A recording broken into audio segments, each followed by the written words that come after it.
sí, sí. Pasamos a una cosa un poco más amigable tal vez, que es pensar ahora, ¿sí? Hasta recién estuvimos viendo un poco cómo es la entrada y el movimiento de los iones, estoy grabando, en la planta, ¿sí? Y ahora, bueno, la idea es pensar un poco cómo es, perdón, la entrada, el movimiento de los iones, ¿sí? La entrada y la salida de los iones a través de la membrana, ¿sí? Adentro y afuera de la célula. Y ahora lo que vamos a pensar un poco es cómo es la entrada y el movimiento en la planta, ¿no? Cuando uno piensa en entrada, ¿por dónde entran los iones principalmente? La raíz. Por la raíz, ¿no? Desde el suelo. Entonces, tiene que ver con de qué va a depender, de los iones que haya, de los minerales que haya en el suelo, ¿no?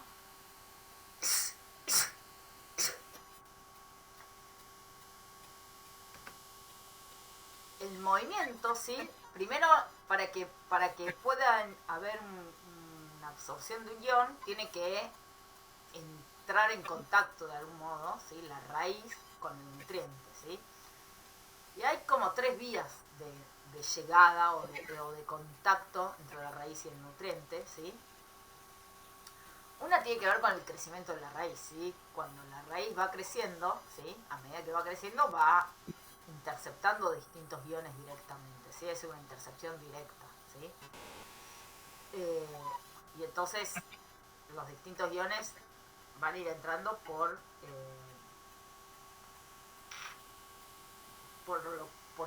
cuánto está creciendo la raíz y cómo va abarcando los distintos tratos del suelo, ¿no? Después hay muchos iones, ¿sí? que capaz no están en contacto directo primero, digamos, la raíz capaz está acá y el ion está más lejos, ¿sí? Pero llega a entrar en contacto, ¿por qué? Porque viene con qué? Con el agua. Con el agua, ¿sí? La absorción de nutrientes, el agua es esencial, digamos, ¿sí? El agua es imprescindible para que en realidad la planta pueda absorber los nutrientes, ¿no? Entonces, hay el movimiento por flujo masal, ¿sí? Que se acuerdan que tenía que ver con la diferencia de presión, ¿sí? De potencial de presión, es la que mueve la mayor cantidad de nutrientes, ¿sí? Entonces la mayor cantidad de los nutrientes, ¿sí? Son arrastrados, ¿sí? Por ese flujo masal, ¿sí? Que tiene que ver con la transpiración muchas veces de la planta, ¿sí? Si uno lo quiere pensar en la planta, una planta que, ¿se acuerdan que cuando veíamos en la clase pasada y pensábamos cómo era el grafiquito de la transpiración y la absorción? ¿Se acuerdan que la absorción de algún modo va siguiendo a la transpiración, ¿sí? Va desfasada, pero va siguiendo la transpiración. Si transpira mucho, absorbía mucho. ¿Se acuerdan? Sí, Bueno, sí. eso tiene un impacto en la absorción del nutriente también, ¿sí? Si absorbe mucha agua, va a estar absorbiendo muchos nutrientes también, ¿no? Depende de que estén los nutrientes en el suelo, pero también depende de que estén siendo absorbidos por el agua, ¿sí? Con el movimiento del Sí. agua. Entonces,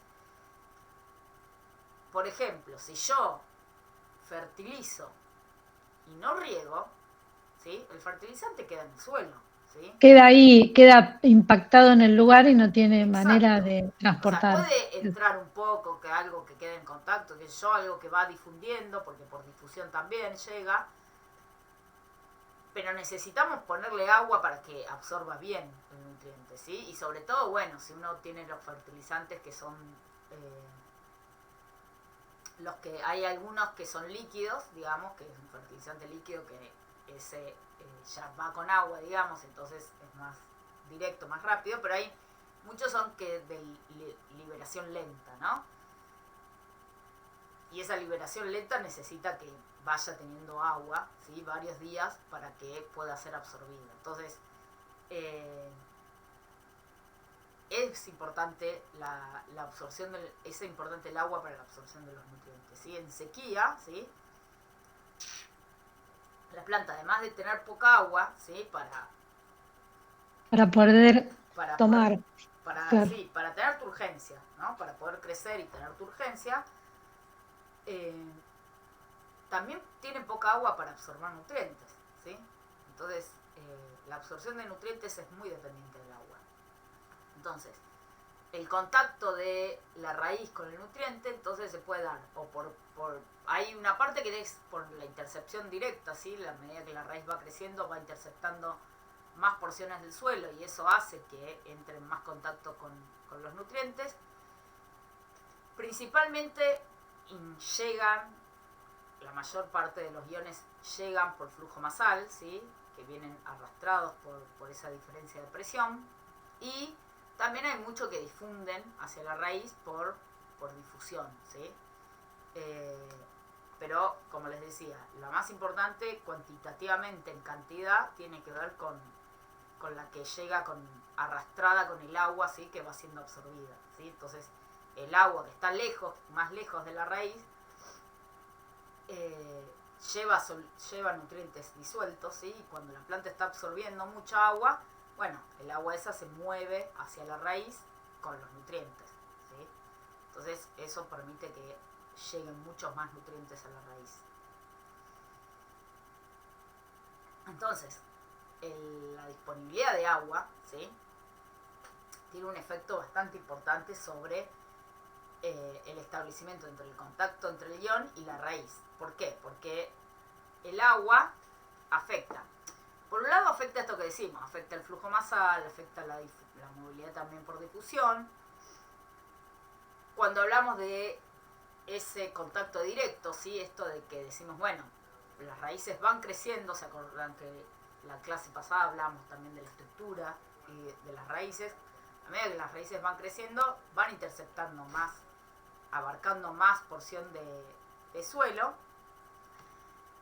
pero para que crezcan las raíces necesitamos agua. ¿Se acuerdan que lo primero que se ve afectado cuando estamos en sequía o cuando tenemos poca disponibilidad de agua es el crecimiento, ¿sí? Acuérdense, para que una célula crezca necesitamos presión de turgencia, ¿sí? Si no hay turgencia, ¿sí? No es que vamos a pasar directo de no tener turgencia, de tener poca turgencia a plasmólisis, no es que llega a plasmólisis. Pero la célula sin suficiente presión de turgencia no crece, ¿sí? Puede quedar viva y tener una presión de turgencia que la mantiene, en la que puede estar bien, pero no crece. Para que crezca necesitamos una presión de turgencia que pase un cierto umbral. Bueno, entonces, para que las raíces crezcan necesitamos agua, ¿sí? Entonces, el agua afecta el crecimiento, afecta la movilidad por flujo masal, por difusión. Muchas veces también algunos elementos quedan mucho más inmovilizados cuando la cantidad de agua es baja en el suelo, ¿sí? Por ejemplo, el fósforo y el potasio queda más inmovilizada en la parte sólida, en las partículas del suelo, ¿sí? Y después también afecta microorganismos. ¿A qué nos referimos ahí principalmente? ¿Qué se les ocurre que afecte microorganismos? Y por ejemplo, lo que es la micorriza, que ayuda al transporte de ciertos nutrientes acercándolo a la planta. Bien. ¿Todos saben lo que son las micorrizas? ¿Alguno se anima a decir qué son?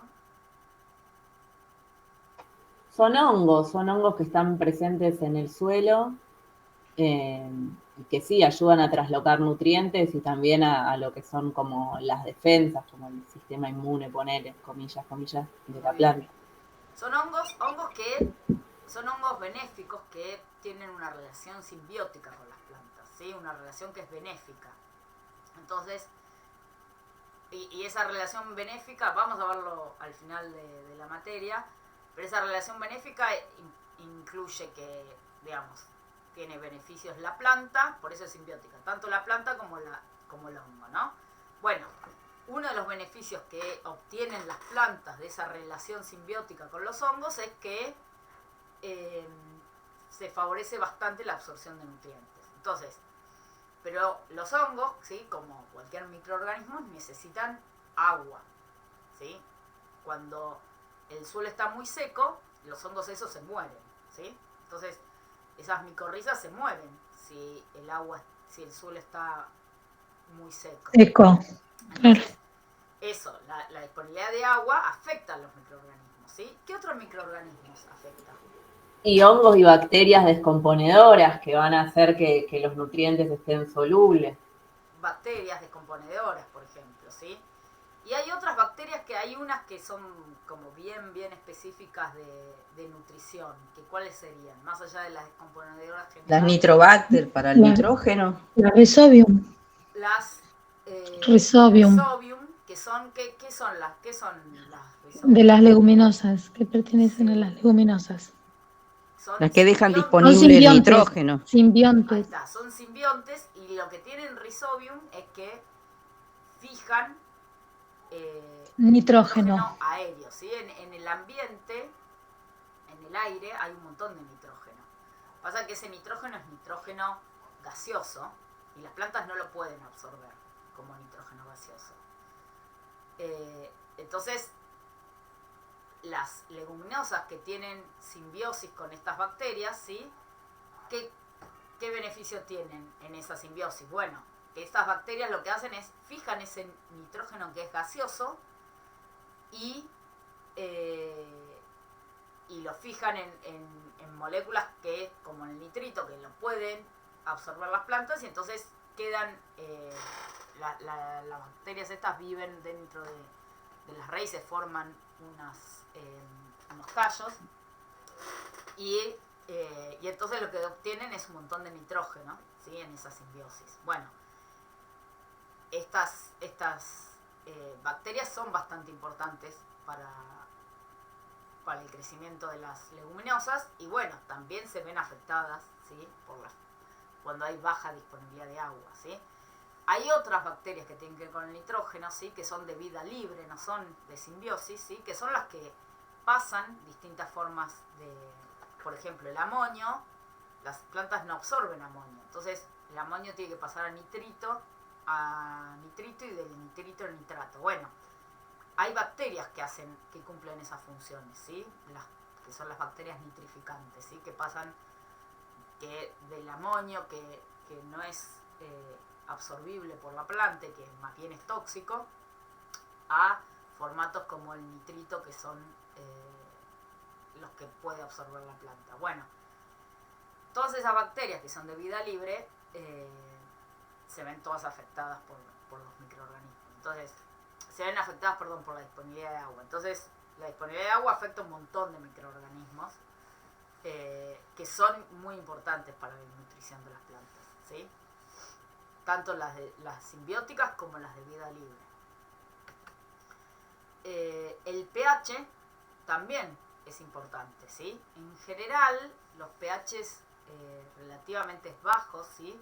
Relativamente bajos me refiero a... bajo, el pH neutro es 7, ¿no? Cuando yo les digo relativamente bajo, estamos hablando de pH de 6, ¿sí? 6,5, 5,5, ¿sí? No más bajo que eso, ¿sí? Un pH de 4, por ejemplo, es bastante nocivo para las plantas. Pero en general, suelos con un pH ligeramente bajo, ¿sí? Ácido, tipo 6, 6,5, suele favorecer la absorción de varios nutrientes, ¿sí? ¿Por qué?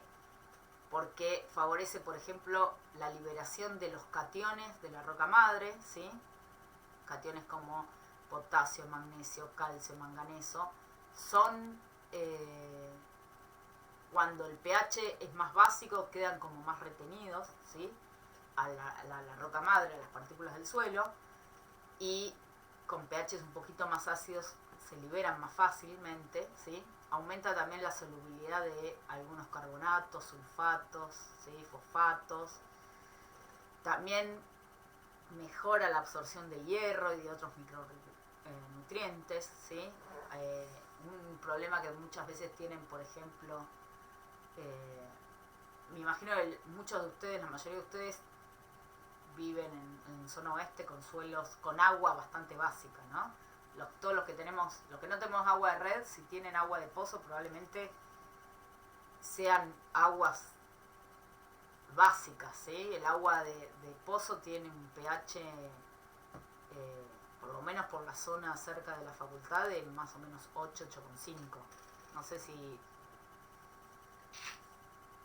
han visto de tener problemas con eso, pero digamos, cuando uno puede que el suelo capaz no es de por sí, por la composición del suelo básica, pero si uno está todo el tiempo regando con agua de pozo, lo que hacemos es que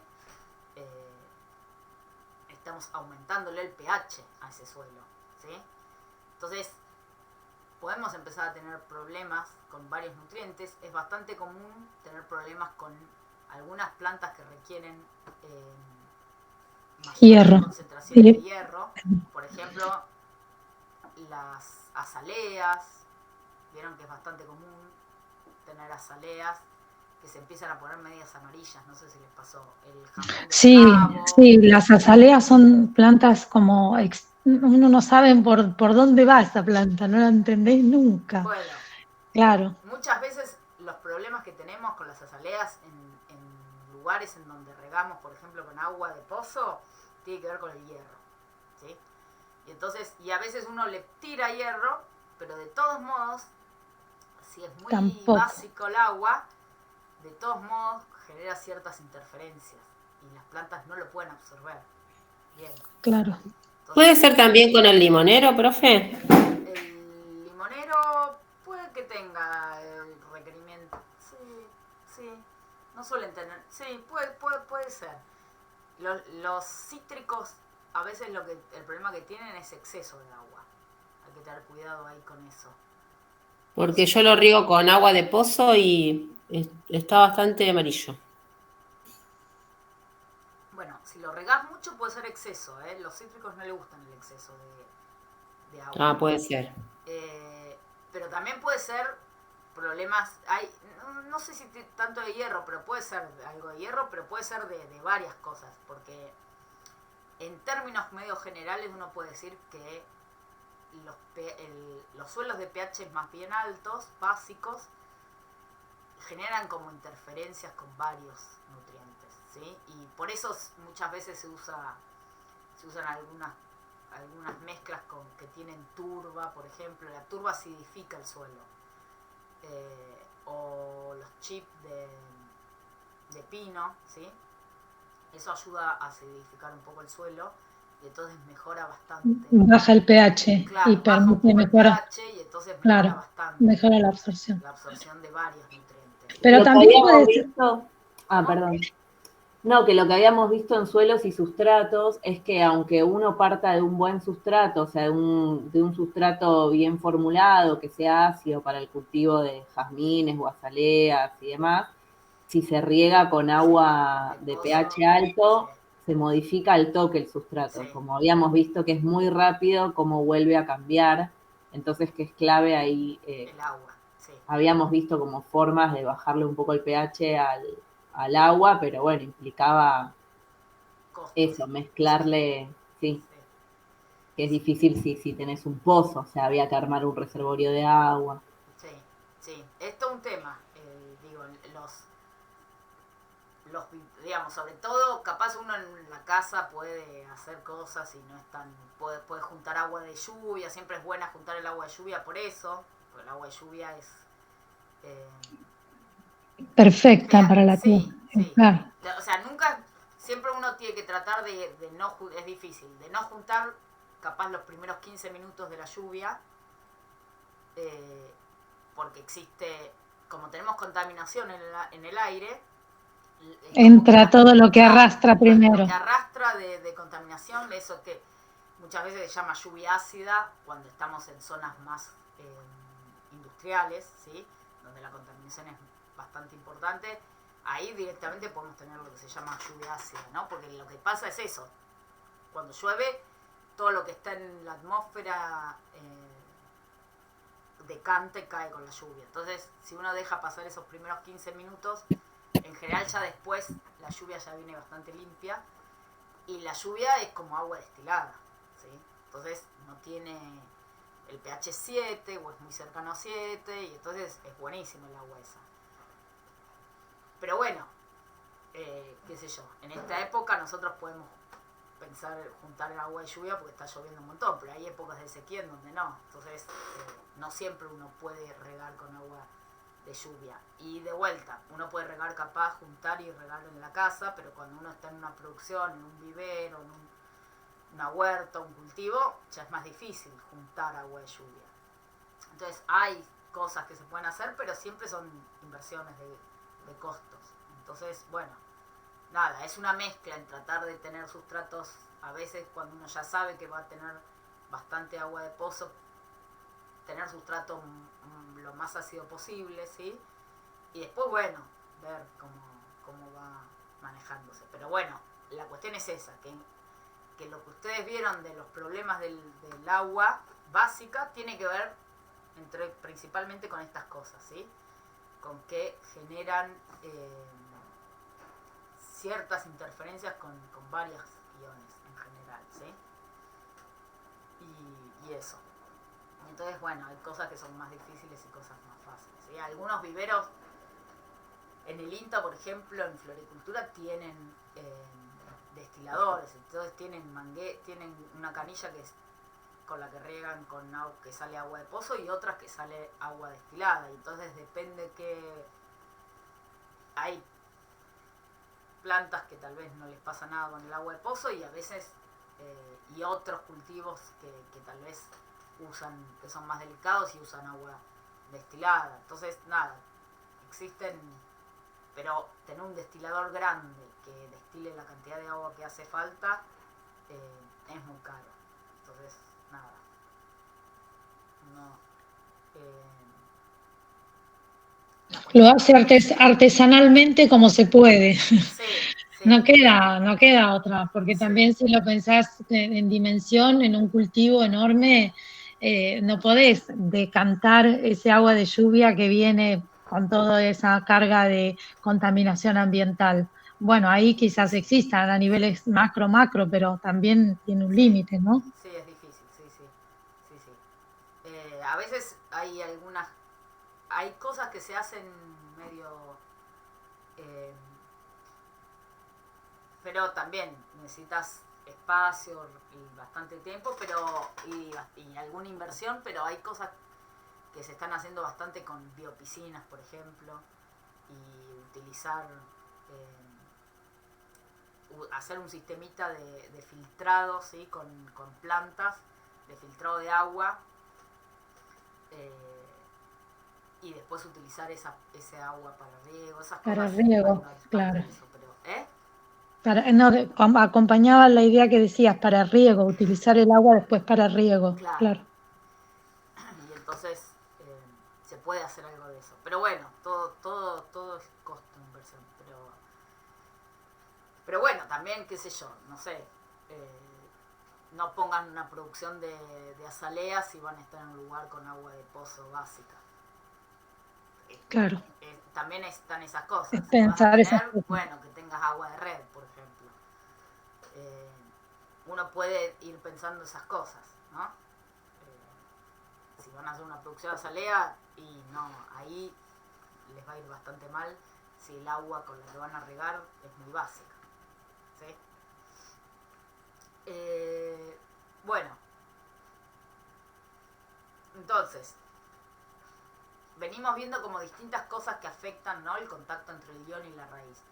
La primera que vimos es el agua, después vimos qué pasa con el pH, después está la temperatura, ¿sí? La temperatura medio que afecta casi lo mismo que afecta el agua, porque la temperatura nos afecta el crecimiento de las raíces, ¿sí? Esto en general está pensado como las temperaturas frías, ¿sí? Tener suelos, ¿sí?, con temperaturas muy frías, ¿sí?, que puede ser 5 grados para abajo, ¿sí?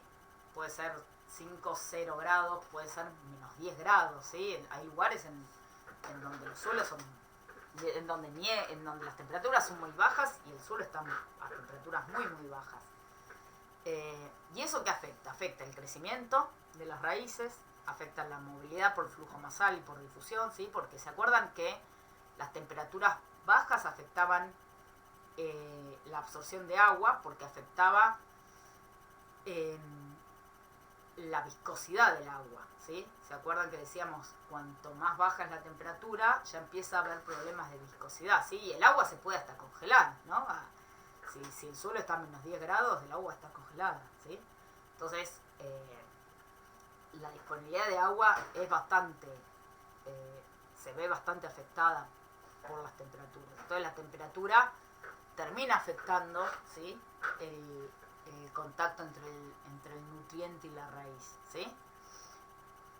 También afecta los microorganismos, ¿sí? Que son microorganismos los mismos que decíamos hoy, ¿sí? Entonces temperaturas muy muy bajas no es que los maten a los microorganismos en general, pero sí enlentecen muchísimo En la actividad, ¿verdad? Exacto. Quedan como en letargo, ¿sí? Es raro que se mueran por temperaturas muy bajas, pero sí quedan sí tienen una actividad muy muy baja. Entonces, de vuelta,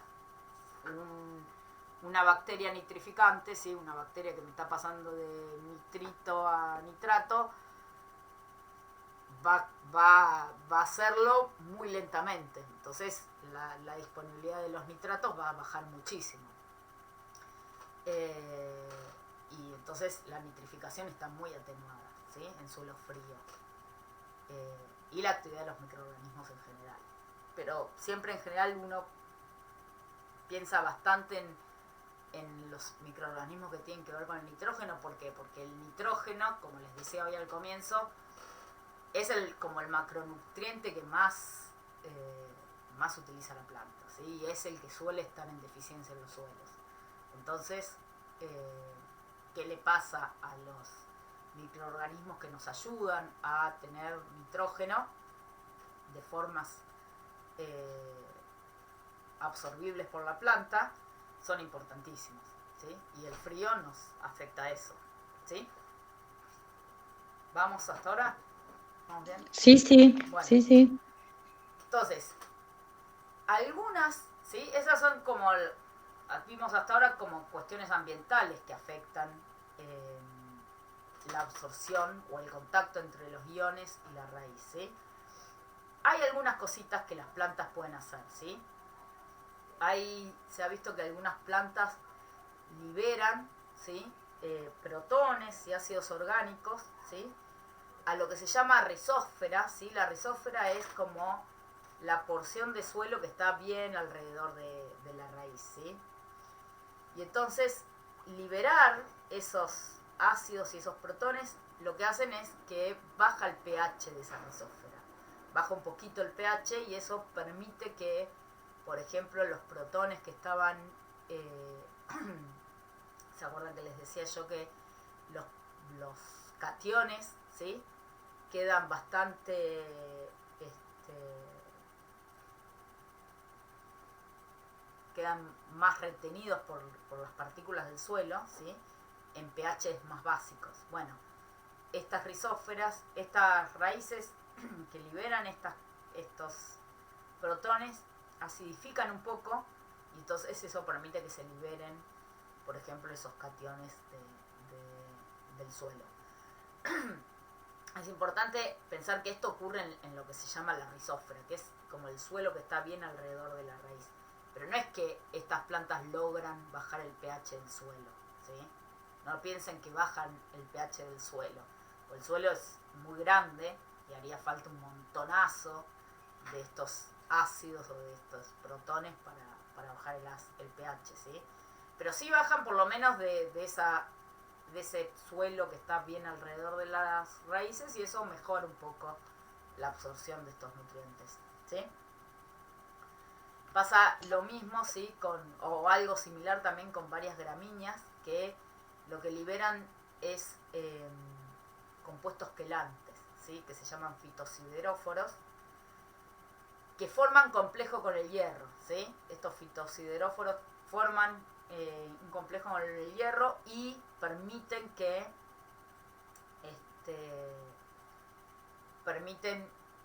la planta lo pueda absorber, ¿sí? Porque lo que hacen es forman el complejo con el hierro y de algún modo se lo sacan al suelo, ¿sí? El hierro está retenido por las partículas del suelo y estos complejos, estas moléculas, ¿sí? que liberan las gramíneas, ¿sí? Capturan el hierro y permiten que entonces el compuesto, que es el quelante junto con el hierro, difunda y llegue a las raíces y pueda ser absorbido por las raíces, ¿sí? Y eso ocurre cuando, por ejemplo, el hierro no está muy disponible para el suelo, ¿sí? Que puede tener que ver con el pH, puede tener que ver con el agua, ¿sí? Con distintas cuestiones, ¿sí? Entonces, estos son algunos de los efectos que a veces las raíces pueden tener para mejorar la absorción, pero de vuelta, son cosas medias pequeñas, ¿sí? No es que pueden cambiar un montonazo. Cambian y mejoran un poco, pero no es enorme, ¿sí? ¿Seguimos? Seguimos. Bueno, la disponibilidad de los nutrientes también cambian, tienen efectos sobre el crecimiento de la raíz, ¿sí? Entonces, algo que se vio es que, por ejemplo, cuando las plantas crecen con altos niveles generalizados de fósforo, ¿sí? Las raíces tienen un crecimiento, no tienen tan desarrollado, digamos, el crecimiento secundario de las raíces, ¿sí? Crece más la raíz pivotante, digamos, ¿sí? La raíz principal, y no ramifica tanto. Si en cambio crecen en un suelo con baja disponibilidad de fósforo, lo que se vio es que ahí ramifica mucho más, ¿sí? Pasa algo similar con el nitrógeno, ¿sí? Cuando crecen con bajo nitrógeno en el suelo también ramifican mucho más que cuando crecen con buena disponibilidad de nitrógeno, ¿sí? Entonces, el crecimiento de la raíz, ¿sí? Muchas veces depende de en qué ambiente nutricional está creciendo esa planta, ¿sí? Cuando crecen en general con bajas concentraciones de fósforo o de nitrógeno, lo que se vio es que ramifican mucho más que cuando en el suelo hay altas concentraciones de estos nutrientes, ¿sí?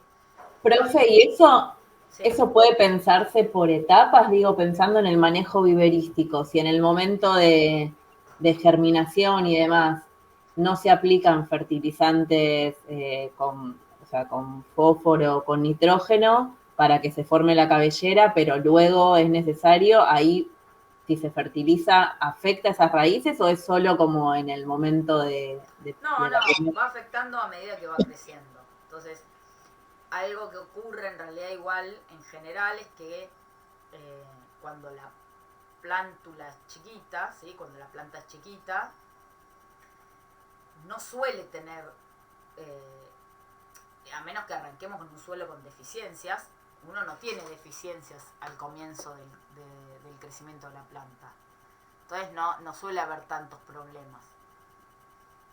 El tema suele, digamos, uno en general suele fertilizar más bien no tan temprano. Bueno, depende, igual ahí son cuestiones bien de manejo, ¿no? Que depende de la especie, que está uno cultivando, ahí a veces sí se fertiliza al comienzo, pero en general no se suele fertilizar al comienzo, porque la planta, el suelo no arranca muchas veces con una deficiencia muy fuerte de algún nutriente. La deficiencia empieza a surgir cuando las plantas van creciendo y van absorbiendo lo que había de ese nutriente en el suelo.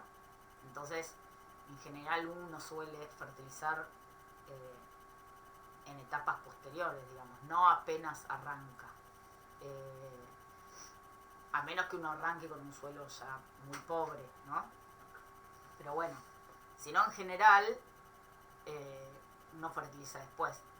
Y esto del desarrollo va pasando medio, se va censando, digamos, si arranca con buena disponibilidad de nitrógeno al principio, probablemente crece más la raíz principal, pero después a medida que va creciendo, si no se fertiliza y va disminuyendo la concentración de nitrógeno, ahí van aumentando el crecimiento lateral. Eso es lo que suele ocurrir. Y ahí cuando uno fertiliza, capaz, bueno, vuelve a promover que crezca más, que se inhiba un poco esa ramificación. Eso va pasando así medio. no es algo que es todo o nada, ¿sí? Las raíces tienen forma, ¿sí? En realidad dentro de las células hay moléculas que van sensando de algún modo las concentraciones de los nutrientes y van respondiendo a eso. Algo que se vio, por ejemplo, en particular con el nitrógeno, que cuando se lo cultiva artificialmente esto se hace, son plantitas que se crecen en agar, no sé si todos saben lo que es un agar, pero es como una gelatina. Un alga, el agar-agar, una El gelatina. agar-agar es como una gelatina, ¿sí? Es un alga. No. Es un alga, ¿no? No, se No. puede...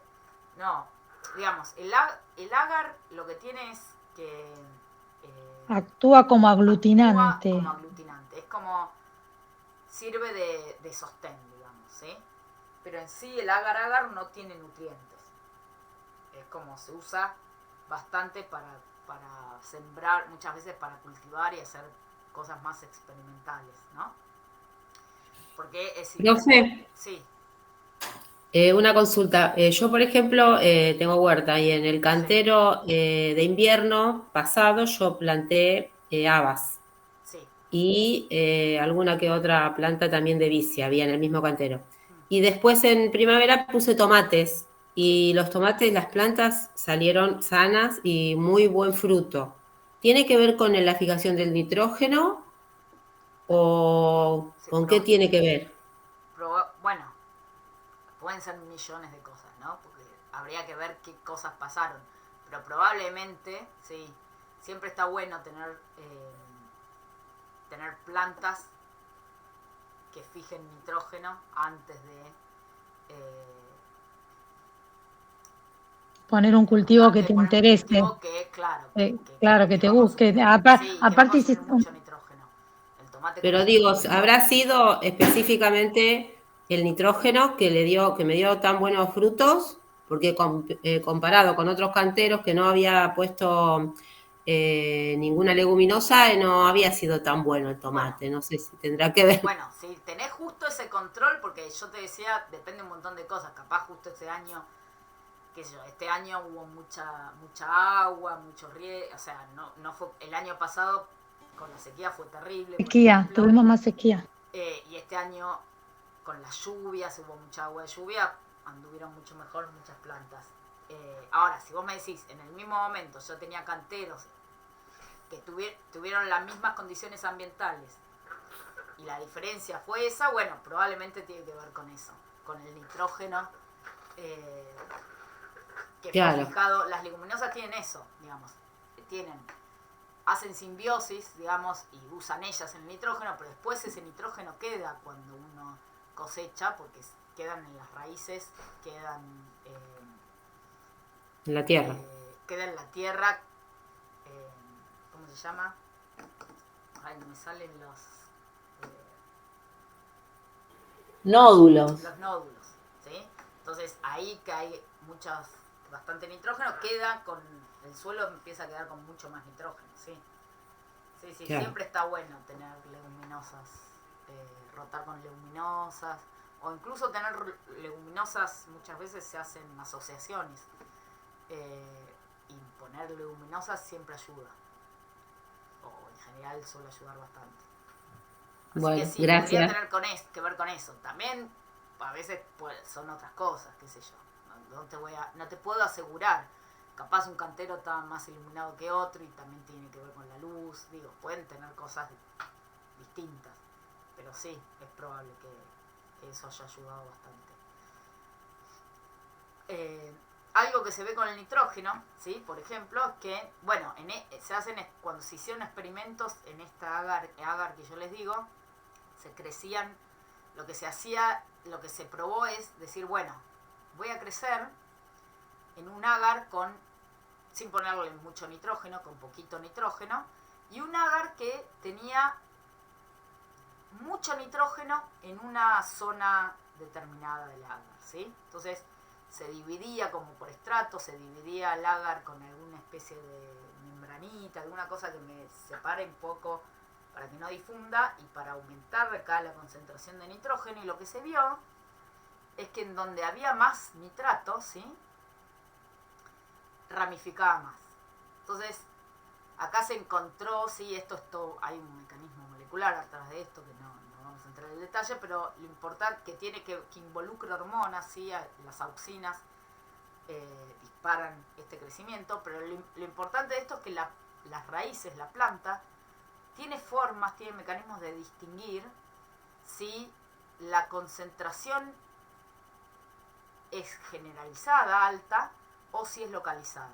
Entonces, cuando la raíz crece en un suelo que tiene altos niveles de nitrógeno en todo el suelo, ¿sí?, o toda la porción donde está la raíz, ramifica poco. Ahora, si está en un suelo en donde solo en un estrato hay mucho nitrógeno, en ese lugar ramifica mucho, ¿sí? Entonces, esto simplemente es para ilustrarles la complejidad en la que pueden llegar a alcanzar estas cosas. No es que es, digamos, las plantas van creciendo y desarrollándose, ¿sí?, censando todo el tiempo el ambiente en donde están. Eso lo vamos a ver en los próximos módulos, lo vamos a ver, que censan mucho la luz y responden mucho el crecimiento y el desarrollo al tipo de luz y a la forma de luz que tiene, también a la temperatura, pero también cosas que capaz uno no piensa tanto, que tiene que ver con, por ejemplo, las concentraciones de los nutrientes en el suelo, ¿sí? Y las plantas tienen la capacidad, ¿sí? Esto es lo que nos demuestra de algún modo que tienen la capacidad de censar los nutrientes y responder a las concentraciones una mano levantada, de nutrientes, ¿sí? Profe, Sí. las clases que vienes cuando veamos eso, ¿podremos incluir algo de lo que es en macetas, además de suelo? Porque pienso que está bueno también, o sea, sé que acá hay gente de agroecología y de viverismo, pero en el caso de viverismo, que se cultiva en general más en macetas, me quedo pensando cómo, bueno, hemos visto que varios productores, para evitar tareas de fertilización, lo que hacían era en el momento del trasplante colocar, no sé, fertilizantes de liberación lenta, 1 o 2 granitos en la maceta. Y yo digo, ahí está en una etapa bastante inicial, muy cercana a la zona de las raíces, nitrógeno, ¿qué pasará con las raíces? Bueno, no sé si es tan posible como en el suelo decir, bueno, está localizado cerca de las raíces, cuando en una maceta todo está cerca de la raíz, ¿no? Claro, pero la gracia de que sea de liberación lenta es que se va liberando a medida que va creciendo la planta. Okay. Entonces no le va a hacer mal. Claro, entonces, no solo que no le va a hacer mal, el tema de la fertilización tiene que ver también con desperdicio. Yo, por ejemplo, agarro y digo, bueno, le tiro fertilizante cuando la planta está germinando, tiene una semana, y no es que no lo va a absorber, la planta lo va a absorber, pero yo voy a estar desperdiciando un montón que no va a absorber la planta. Porque después yo riego con agua y se va lavando esos nutrientes en una maceta. Entonces, cuando yo riego la maceta con un fertilizante líquido, bueno, el fertilizante, los nutrientes van a estar un tiempo en la maceta, pero después lo que no absorbió la planta ya... Y entonces, si la planta es chiquita y yo tengo una maceta así y las raíces son así, bueno, van a absorber lo que pueden absorber esas raíces. Pero después lo otro que está en el resto, yo la maceta la voy a regar todos los días, día por medio, y eso va lavando el suelo. Entonces, ese fertilizante que no fue absorbido se va a ir perdiendo. Si yo, en cambio, fertilizo con un fertilizante líquido, pero de la maceta casi todo está abarcado por raíces, bueno, ahí la planta va a absorber casi todo, ¿sí? Va a perderse un poco después con los lavados, pero ahí la planta tiene la capacidad de absorber casi todo lo que yo riego, ¿sí? Cuando uno utiliza fertilizantes que están de liberación lenta, ¿sí?, en general siempre son mejores, por lo menos en mi opinión, porque lo que tiene es eso, que te va liberando con el riego. Entonces vos regás y eso disuelve un poco y la planta absorbe. Regás y disuelve y la planta absorbe. Pero depende también de la estructura de la raíz, ¿sí? Cuando la planta es chica, va a absorber poco. Lo que pasa es que por una cuestión de cosas que tienen que ver con manejo, que todas esas cosas las van a ver más en materias más específicas, digamos. Acá vemos la idea de esta materia porque no nos dan los tiempos, sino es ver como las bases fisiológicas de las cosas, ¿sí? Después hay un montón de cuestiones que son de manejo y que son muy distintas según la planta, la especie con la que uno esté trabajando y el tipo de cultivo, ¿sí? No es lo mismo en maceta que en tierra, ¿sí? Pero la cuestión es que lo de la liberación lenta lo que te va generando es eso, que vos va de a poco liberándose y la planta a medida que va creciendo va utilizando. Entonces no es que una vez le pusiste el nutriente, sino que el nutriente le está durando un tiempo. ¿Y por qué se pone al principio ese de liberación lenta? En general tiene que ver con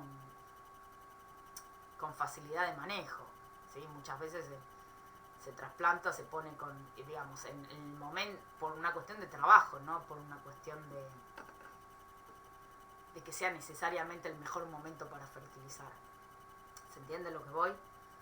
En realidad, entonces, el mejor momento para fertilizar es cuando la planta ya tiene un desarrollo más o menos posible para que esté, digamos, con un crecimiento radicular y vegetativo que permita que la planta está para absorber los nutrientes que requiere, porque si es tan chiquita, ponerle un fertilizante, aunque sea previa, tirarle una o dos pastillitas en cada macetín, para que cuando creció tenga eso disponible. Eso me pareció interesante que dijiste, Rubí, pero me parece que es mejor fertilizar cuando ya la planta dejó de ser plantula, de Sí, que ya para mí sí. Para está mí en crecidita. general, de vuelta. Después pueden ver cosas específicas que son más de manejo de cada especie, pero en general,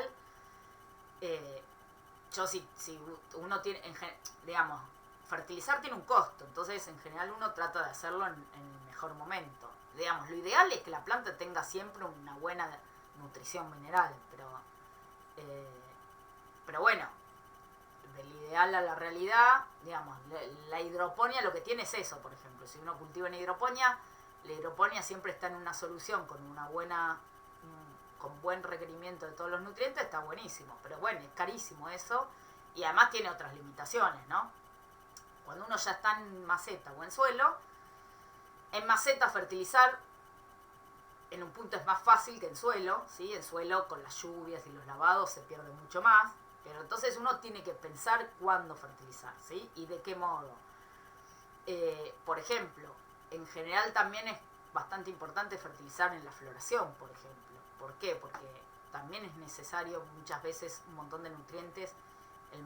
Son momentos críticos. La floración es un momento crítico porque es cuando la planta gasta un montón de energía en producir flores y después empezar a producir semillas o fruto, grano, lo que sea que produzca.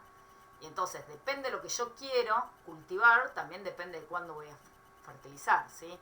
Si yo lo que quiero es flores, bueno, capaz yo fertilizo antes de que ya floreció, porque voy a necesitar un buen crecimiento vegetativo para generar muchas flores.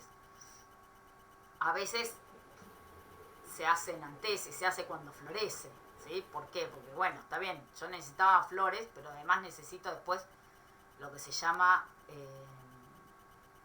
el cuajado del grano, digamos, el llenado del grano o del fruto, ¿sí? Y entonces fertilizar en ese momento también es importante, ¿sí? Muchas veces se fertiliza más de una vez, no en un solo momento. Pero bueno, como fertilizar tiene un costo, uno trata de elegir el momento más o menos adecuado, los mejores momentos.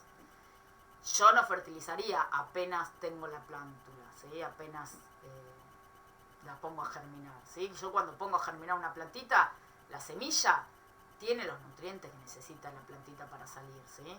Es más, ahí más bien que lo más crítico es cuando empieza a fotosintetizar y a hacer fotosimilados, producir fotosimilados y ahí primero va necesitando pocos nutrientes cuando es chiquita. Los requerimientos de nutrientes se empiezan a hacer cuando empieza a crecer más, ¿sí? Y en ciertas etapas del desarrollo. La floración es un momento bastante crítico que necesita nutrientes. Muchas veces también, de vuelta, tiene que ver con cuestiones de manejo. Hay especies que necesitan que se les da, en general se fertiliza en la etapa vegetativa con ciertos nutrientes y capaz para floración se ponen más otro tipo de nutrientes. Eso va dependiendo después mucho del manejo. Pero sí, esto de verlo más en maceta o en tierra, yo, digamos, podríamos ver en algunas cuestiones. Yo trato de contar algunas cosas más de maceta cuando es algo medio distinto, pero la verdad que de nutrición no es que vemos mucho más la realidad, porque no nos entra. No, claro, yo preguntaba porque, bueno, no estoy tan avanzada en la carrera y capaz que me faltan muchas de las materias de manejo, no sé cuáles serían en el programa. Después, en las materias más de manejo, hasta ahora las que tuvimos de manejo, lo que sucede es que no vemos tampoco pormenorizado, igual no es un problema de usted, profe, pero digo, me parece que está re bueno todo este sustento teórico porque lo que nos damos cuenta es que para poder programar un plan de fertilización, en general lo que venimos viendo es que algunos viveros se lo derivan a agrónomos que son los que les programan el fertirriego, o es medio observación, que está re bueno, o sea, lo empírico, pero digo, el estar formándonos implica que o sea, es re importante entender lo que sucede con las raíces y demás, pero después hay como que al final todo después es manejo y no sé en qué materia vemos eso. Yo vengo haciendo los talleres y no. Sí, bueno, medio que la base teórica, lo primero se ve acá, esa es capaz un poco la idea. Pero después cuando ven, bueno, no sé, cuando ven suelos y sustratos, imagino que también, no sé si se llama suelos y sustratos. No, es que ya la hice y no, o sea, todo es como medio general. Capaz me falta, ya lo descubriré. Yo estoy cursando diseño y manejo de agroecosistemas, por ejemplo, que tiene también, hay una pero no es de viverismo relación. esta materia, es de... Ah, claro. Ay, cierto, Rubí, perdón, es verdad, verdad. Yo puedo buscar a ver qué otras hay después de... pero bueno, Ecoficio queda como... Tendría que ser anual para poder profundizar más, esa es la verdad. Nos queda súper... A mí me queda re corta de tiempo. Y sí, es un montón para poder... Sí, es bastante. Como esta es una primer base teórica. Y EDAFO también. Ah, EDAFO. También. ¿EDAFO tienen todos o no? Sí. No. Sí. ¿Viverismo no? ¿Viverismo? Suelos y sustratos. Sí, tenemos EDAFO en cultivos agroecológicos. No, y en viverismo no. Pero en viverismo no. Bueno. Estas cosas yo se las puedo después comentar a Clara. Clara Serrota, que es la directora de las carreras, que como la idea es esa, es ir viendo qué cosas capaz, y capaz Clarita me dice, no, bueno, eso lo ven bien en tal materia. Sí, profe, obvio no es ninguna objeción a esta materia, me encanta lo que estamos aprendiendo, solo que me surgen un montón de preguntas de manejo que me doy cuenta que bueno, eso. Está bueno que surjan, digamos, que le surjan preguntas está buenísimo, porque es, digamos, parte de lo que tiene que ocurrir en la facultad, digamos. Para eso están estudiando. No solo, digamos, uno cuando estudia no es que incorpora conocimiento, sino más bien qué cosas faltan conocer, ¿sí? Que digamos, hay un montón de dudas también y de cosas que después, si ustedes ya tienen acá una base fisiológica, cuando después vayan a alguna materia en donde le digan, bueno, esto se fertiliza en tal momento, bueno, que ustedes puedan pensar por qué es, conectándolo con esto, y también consultarle al docente, digamos. Hay una parte en donde uno también, la idea para mí de cualquier carrera, que uno aprenda los conceptos teóricos de lo que se sabe, ¿sí?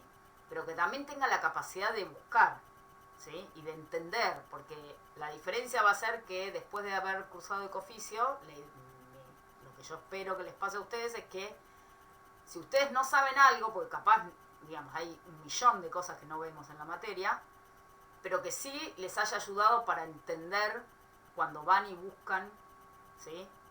Algo que les está faltando, van, buscan, ¿sí? Hoy en día con internet uno puede acceder al conocimiento mucho más fácil, pero tienen que entenderlo ese conocimiento. Entonces, que les sirva eso, poder buscar algo que les está generando una duda de por qué se fertiliza en tal momento o de tal modo y qué sé yo, que si leen una respuesta puedan entenderla. Esa es como un poco la idea de la materia, ¿sí? Que ustedes no solo que aprendan cosas de lo que ya se sabe, sino que también más allá de lo entender que por qué eso puedan pasa. entenderlo. Claro. Y también poder diferenciar, que eso a veces es difícil, diferenciar cuándo son cosas.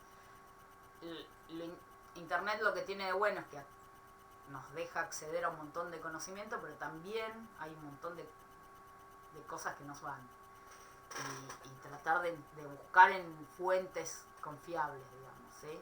Eso también es importante. A veces uno busca cosas y en internet encuentra cosas que no tienen nada que ver con nada.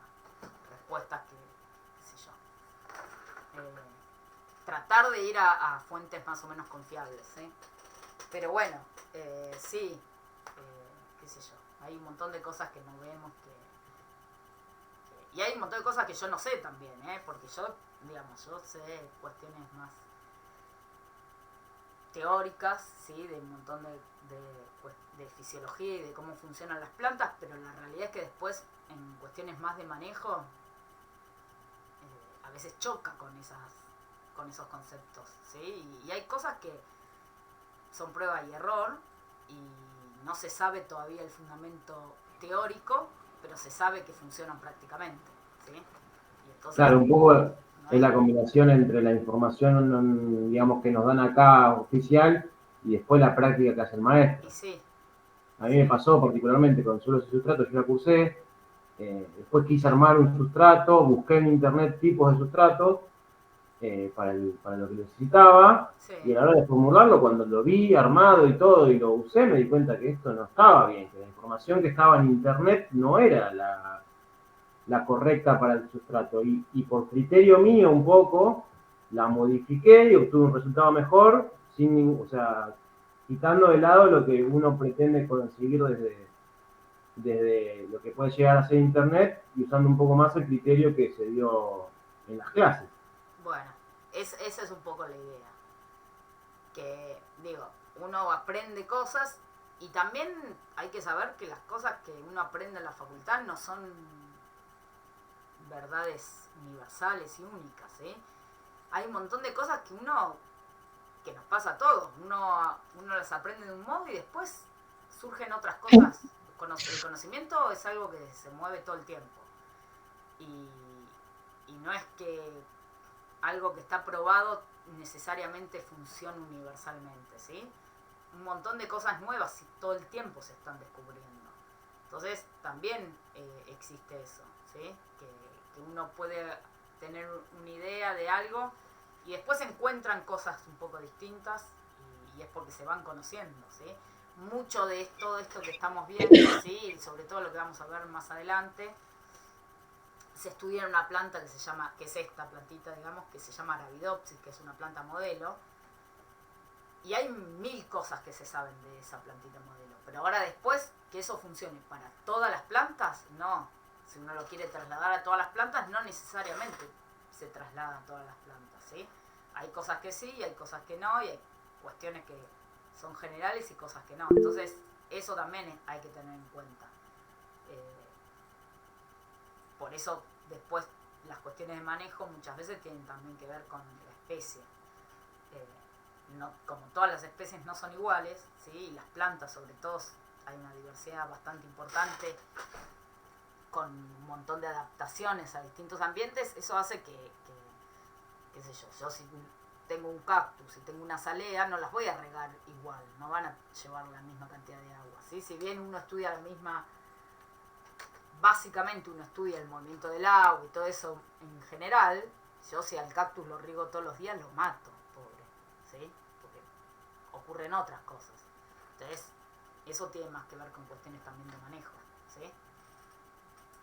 Pero bueno, nos fuimos de tema. Profe, perdón, volviendo al tema, ¿le puedo hacer una pregunta que me quedó? Sí. El fósforo y el potasio, que dijo que suelen estar más retenidos en las partículas sólidas, Sí. esto que nombró de las plantas que liberan ácidos y que hacen que las partículas esas más sólidas estén disponibles, cerca de la rizósfera. ¿Es en todo tipo de plantas, en algún tipo de plantas? No entendí eso. Algunas plantas que pueden hacer eso. Algunas plantas a veces... ¿Más de alguna familia? O sea, o... Que yo sepa, no sé si se vio... o sea, se vio en realidad se vio bastante en Arabidopsis, que es la que se estudia, y se encontró en algunas otras plantas. No sé, no es como los compuestos quelantes que se vio en las gramíneas en general, en varias gramíneas. Ok, lo perfecto. otro no, se vio en algunas plantas, pero no es así que decís, bueno, las leguminosas hacen esto, no es tan así, por lo menos no que se sepa por ahora.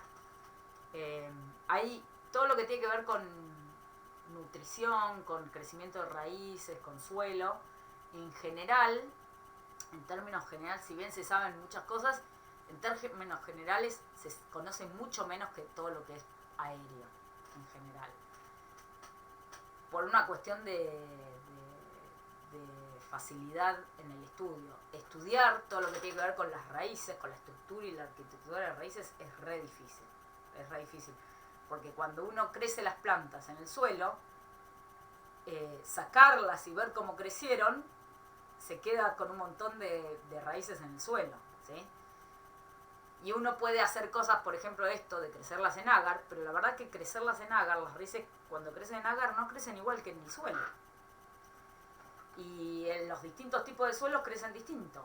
Y monitorear eso es muy difícil, no es fácil. Hay muchos grupos que estudian cuestiones que tienen que ver con las raíces y el crecimiento, pero es bastante difícil. En cambio la parte aérea es mucho más fácil, ¿no?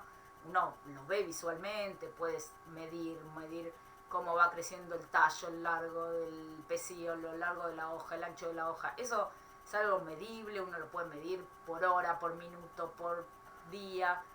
Las raíces es mucho más difícil. No hay fibra óptica que llegue a poder ver eso, bueno, no existe. Hay algunas cosas que se hacen a veces, que se hacen ahora ya más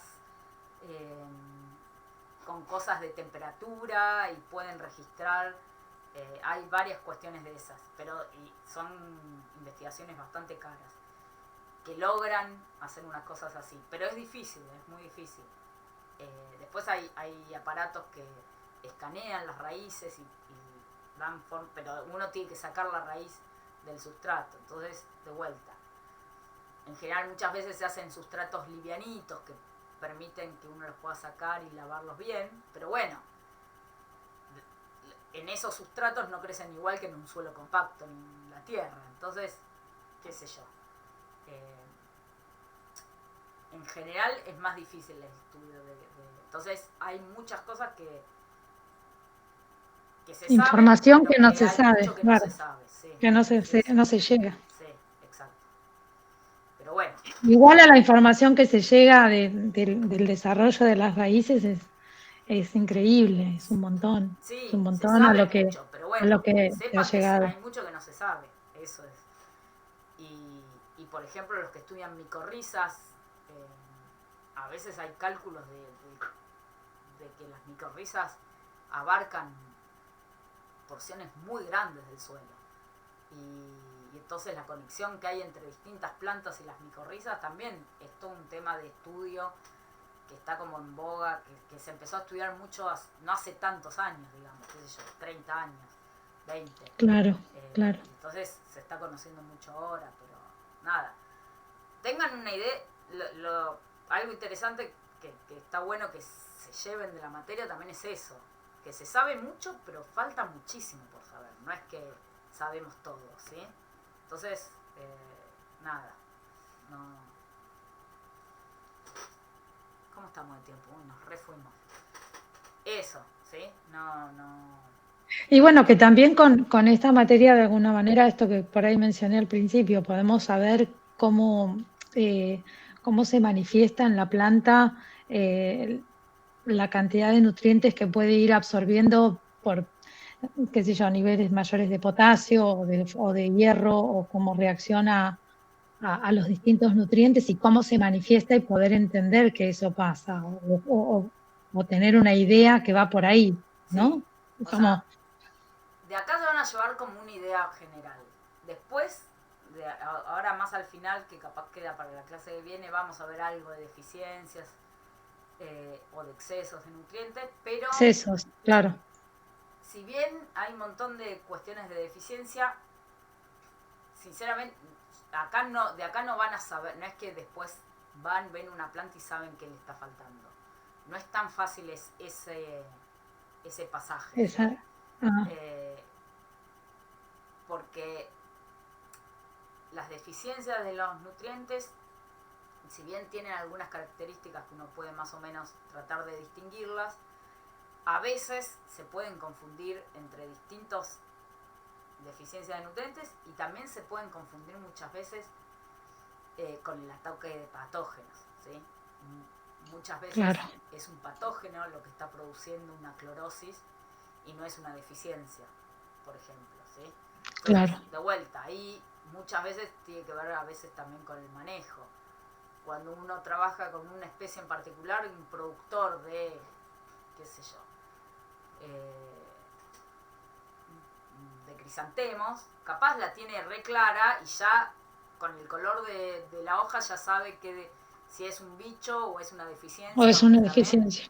Y hay mucho de eso que se va aprendiendo con la práctica cuando uno está con una especie en particular.